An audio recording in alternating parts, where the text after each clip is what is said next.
Okay guys, panibagong videos na naman ako. Bali may nagdala sa amin dito ng customer, CPU naman po ito. Ang sabi ng may-ari, pag nagbubukas ng computer, nagbubukas naman po ang kanyang computer na gagamit. Ang problema lang daw, sabi niya, 10 to 15 minutes na mamamatay ang computer kusang nagsha-shutdown. Kaya ito, check ko muna, subukan ko talaga kung talagang mamamatay.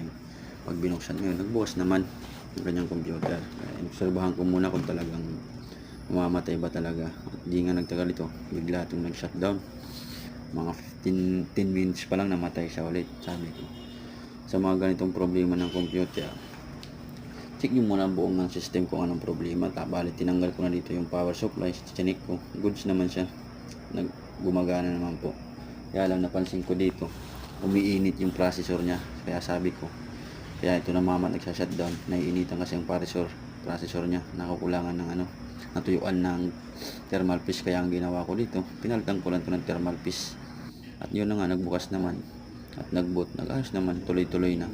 At siyempre mayroong dumating din kami customer, nagdala ng laptop, nagpapacheck.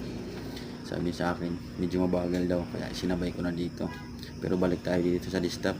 Ngayon, inulit kong i-shutdown siya kung talaga mamamatay siya o hindi, or magtutuloy-tuloy. Pero ngayon, nakikita ko dun sa medyo mga isang oras na siguro itong ina-obserbahan ko, nagtutuloy-tuloy naman yung computer, hindi na namamatay. Kaya ito lang ang problema ng kanyang computer, natutuyuan ng thermal piece. Huwag mong kalimutan, i-like ang aking videos.